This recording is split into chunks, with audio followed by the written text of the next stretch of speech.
have been willing to face some difficult political topics head on. Has that always been a part of your artistic vision?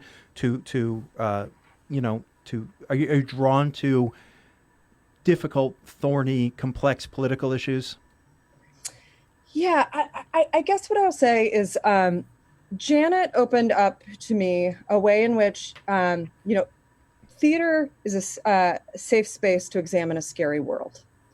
And she kind of opened that up to me in terms of the level of conversation that we can have in the theater that we probably can't have in a lot of other places. And particularly for young people. Why is that? What is it about theater that lets that happen? I think the fact that you have to silence yourself, you have to give your attention over. You're not blinded by your own opinion or voice. So you're there to like actively listen, and that you're doing it in community. Like you're in response to all the people around you. It matters how you behave. It matters in terms of the energy and in which you're with folks.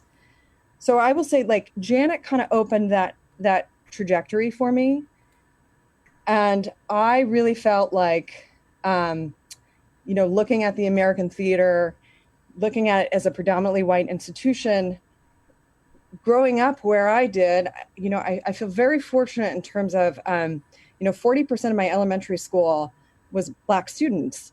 And so I had this like entry to the world that I didn't question very much. And then I started to really see that as a value as I went into the theater, because it is so much from a white lens. When I went to SCT, that's really when it crystallized for me, when I went to Seattle Children's Theater. Because the first thing I did, sorry. When did you go to Seattle? I started in Seattle August 2016. Okay.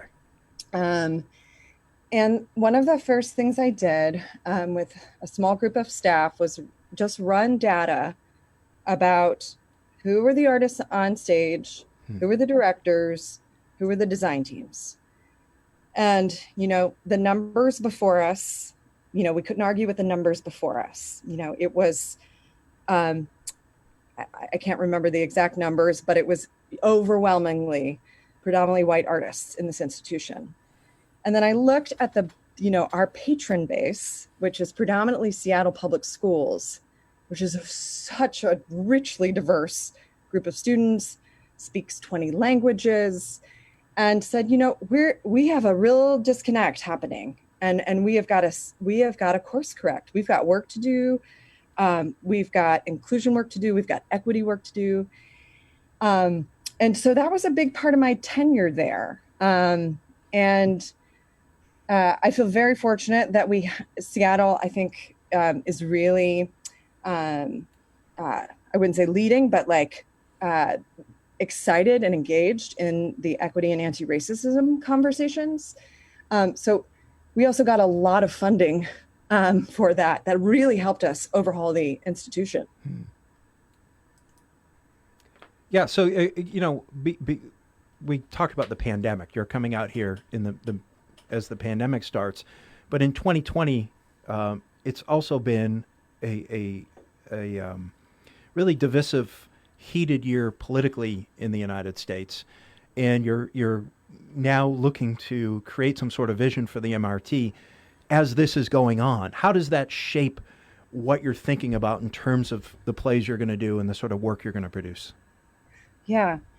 I mean, I think one of the things that drew me to MRT first is that in two areas, in terms of new work and making work for the community we serve, that was evident.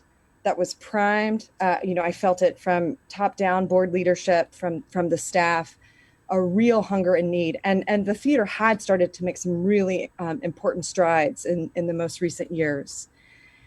To my mind, I'm in a vessel role. I'm in a role that is about how do I expand this platform? Because I truly believe that the American theater is for everyone. And when I look at where we're situated in Lowell, and who we're serving, and or who hasn't felt included. I think part of that vessel, is bringing folks in to help build those bridges. Right now we have really there's been a clarion call in this nation that we have to lean into anti-racism. We have to speak out when we feel anti-Blackness present. And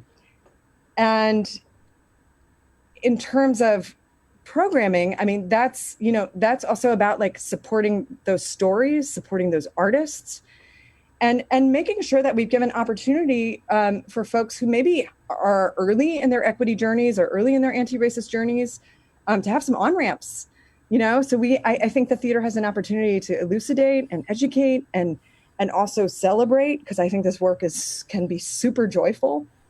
And like we have a long road ahead of us.